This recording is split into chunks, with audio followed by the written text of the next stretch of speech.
E aqui diz, assim a experiência dionisíaca é a matéria-prima bruta que, uma vez processada pela sensibilidade e pela razão, deságua no esteticamente ordenado do apolíneo.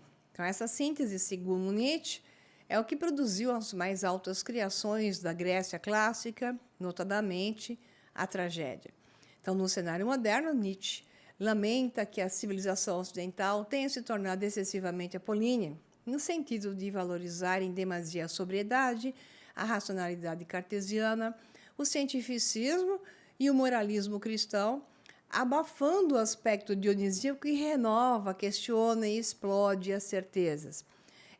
Questionar tudo é fundamental, que é o que nós temos hoje proibido, né?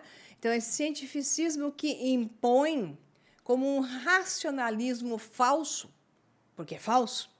Então, temos algo que vem de danação, vem de um dionisíaco, que é destruição, vamos olhar por esse lado, mas te vende como razão, né? Então, o fato de você não poder questionar nunca vai te levar, então, a um estado apolíneo. Ciência deveria ser um estado apolíneo, de busca pelo apolíneo, busca pela razão, através do caos, da confusão, do desconhecimento e do erro, porque o experimento vai dar mais errado do que certo. Então, é isso que ele quis dizer, e aqui está um pouco, né, levado.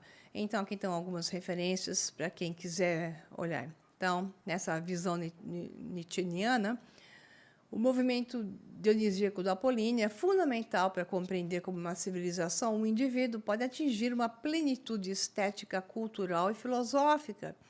Então, nós temos que buscar do caos fazer a ordem.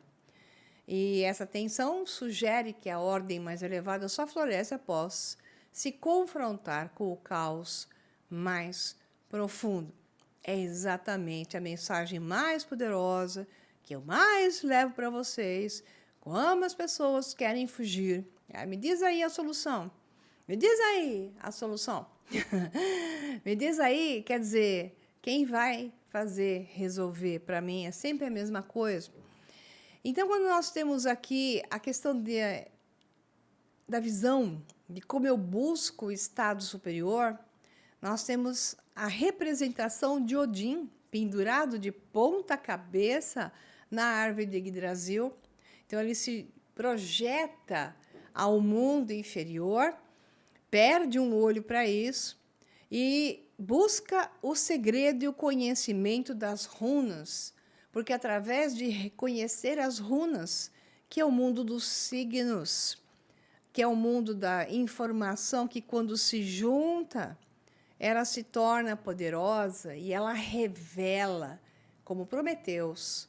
Então, alcançar as runas é uma busca pelo Prometeus, é a busca pela adivinhação, pelo encontrar uma verdade que está ali, próxima a você, mas que você não a vê.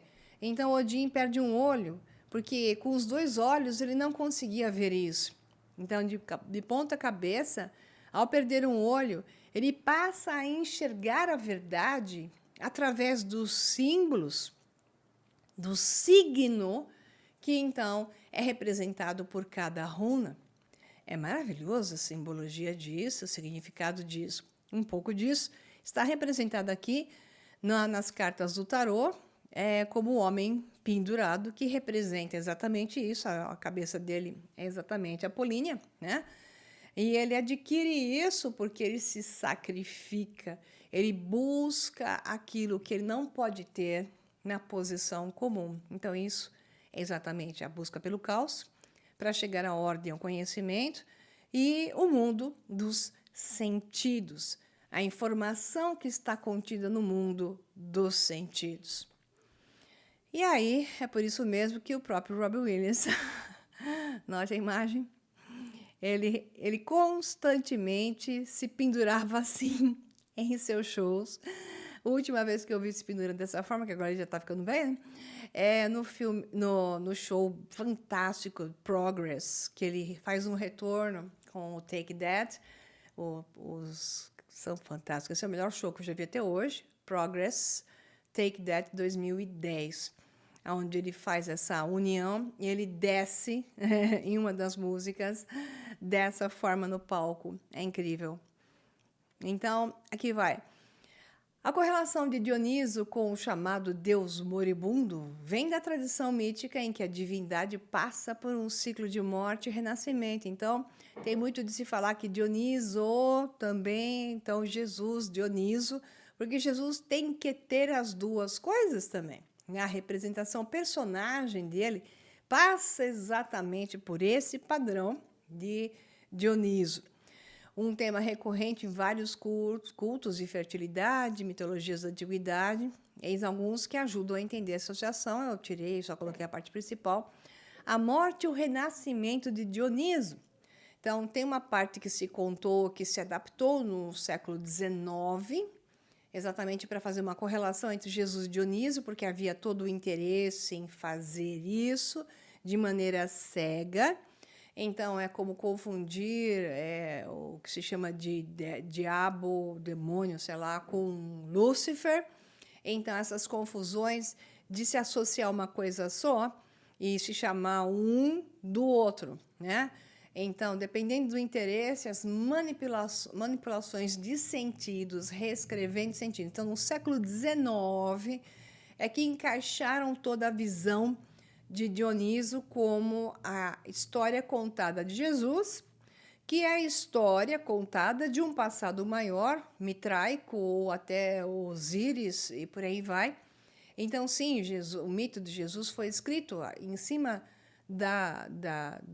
do mito do sol parado por 3 dias e o sol que renasce e passa a se mover a partir, então, de 25 de dezembro, atingindo o seu pico máximo. Então, esses contextos todos, nascido da Virgem e tal, não era bem uma virgem, mas nascido da jovem, né, que era impregnada por um ser divino, era um mito comum no passado, aliás, por várias regiões do planeta. As adaptações idênticas de correlações com o termo virgem, isso tudo foi feito no século XIX. Mas eu vou dar a parte mais interessante aqui. A morte e o renascimento de Dioniso, um deus grego do vinho, Dioniso ou Baco, foi retratado como tendo nascido de uma virgem mãe em 25 de dezembro, essa história da virgem só no século XIX. 25 de dezembro se correlaciona a partir do século VII a.C., especialmente século II e III, né?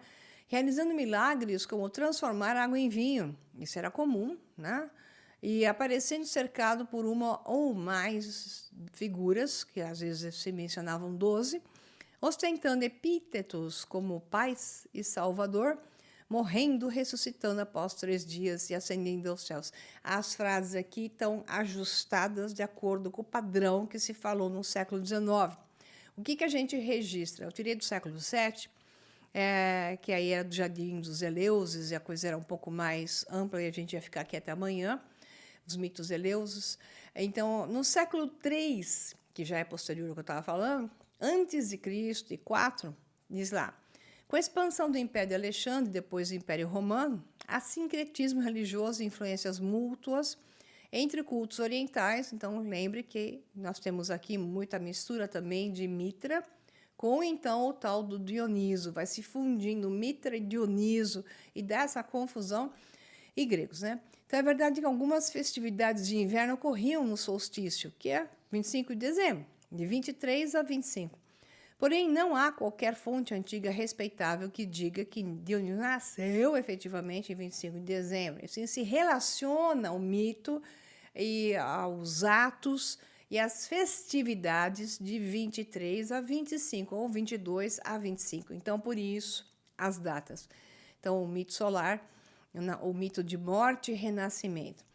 Então, essas correlações de datas são, na maior parte, conjecturas modernas que tentam ligar as festas dionisíacas ou festas saturninas, saturnais, Saturnália, a um esquema de nascimento divino. Então, a Saturnália vem na posteridade do Jardim dos Eleuses, que era século VII. Então, depende do século, já expliquei isso em tantos cursos, né? Um deles é a mente de Deus, aonde eu coloco isso claramente. Versão órfica, provavelmente entre os séculos 6 e A4 a.C. Então, os mistérios órficos, dos quais talvez até os pitagóricos tivessem alguma influência ou participassem deles. Então, nos chamados mitos órficos, Dioniso, ou às vezes sob o nome de Zagreus, é dilacerado pelos titãs, tem depois seu coração reconstituído por Zeus para renascer. Daí o mito do renascimento, como eu falei, é anterior ao século III, que eu estava mostrando para vocês. A ideia de morrer e renascer existe, mas não no formato de 3 dias no túmulo, claro, isso veio no século XIX, ou algo do gênero, tampouco a fixação de uma data de nascimento. A maior parte desses paralelos específicos com narrativas cristãs são as misturas que vão surgindo de grupos de sociedades secretas que vão criando modelitos porque interessa justificar através de modelos mais macabros e te vender a ideia de algo melhor, distorcendo totalmente o que eu acabei de falar logo no começo para ritos totalmente macabros, justificando isso, ou então, tipo o Didi de Hollywood, dizendo que isso é iluminação, entendeu? Então, se perde o ponto quando se leva aos extremos e se não se entende o que significa e o que é realmente dedicar-se à tragédia para viver o mundo dionisíaco. E, como eu falei, principalmente não se entende o que é estar embriagado deste vinho. Mas os persas sabiam disso também. Diz Farhan, né? Só os sufis. Portanto, quando nos deparamos com esse pacote completo de elementos, nascimento, 25 de dezembro, mãe virgem, milagres idênticos, 3 dias de morto ressuscitado, é uma interpretação moderna que foi utilizada e é até hoje, por sociedades secretas para justificar os seus modelos completamente malucos e aberrados. Entenda. Então, o arquétipo do Deus sofredor, a vivência do sofrimento, desmembramento, humilhação, renovação e esperança, tudo isso aí faz parte dessa visão que se pode colocar no ponto ideal ou então na confusão, levando a alegria do renascimento. Então, tudo isso a gente encontra nesse personagem que nós estamos para estudar. Comparação com outras tradições de deuses moribundos, já falei disso em webinários, Osíris, Odonis, Atis, né? E por aí vai. Então, esse mito do Deus que é destruído e depois ele renasce é uma reprodução de uma visão de uma jornada em direção ao inferno e depois erguer-se em direção ao sol. Então, vamos ao filme. Aqui vamos nós. Então, Robin Williams, pode ver que aqui está a visão do dionisíaco com o Apolíneo, exatamente de cara em uma cena. Eles se dão essa visão o tempo todo, mas só quem tem olhos treinados consegue enxergar isso. Inclusive, a visão dele de cara mal aqui, ele sempre tendo visões de perseguição, né? Sempre estava sendo perseguido, sempre estava sendo caçado, porque ele é o divino que está sendo caçado para ser despedaçado pelos titãs. É nítido. Então, ok, você pode entender, não, é porque ele bebia e ele, né, tomava drogas, então quando ele entrava no show, ele tinha o personagem de Robin Williams, é apresentado como tendo síndrome de pânico, né? Então, que pode ser causada por um monte de coisas, desde as drogas que ele exagerava, a bebida, que corrói o cérebro, eu já mostrei isso para vocês, até o fato de toda a infância dele e a baixa autoestima. Então, ele era um introvertido que era jogado para ser extrovertido, e aí, para ele passar do estado introvertido e passar para o extrovertido, ele se transformava no macaco. É perfeita a representação, eles dizendo isso. É tão interessante. Então, ele sai desse estado, eu estou introvertido, me deixa em paz, me deixa aqui no meu buraco, não quero ver ninguém, para o estado de eu tenho que ser aquilo que os outros querem de mim. Mais ou menos Britney Spears, everybody wants a piece of me. Todo mundo quer me tirar um pedaço, né? E o momento em que ele atinge os padrões de equilíbrio, São momentos como esse que ele consegue o equilíbrio entre a sua mente superior e a mente inferior. Eu gosto muito disso aqui. Ai, muito bom. Então, esse filme de Michael Gracie, realmente vocês vão gostar de assistir. Aqui é uma tomada, uma cena bárbara, quando ele está com o Take That, que é o conjunto, um dos mais famosos de toda a história de bandas, né? Até hoje, os três principais estão juntos. O primeiro a sair foi exatamente Robbie Williams, depois o Jason Orange saiu só em 2017, acho, por aí. E eles continuam em três, né? Até hoje, mas eram 5 originalmente. Aqui os 4.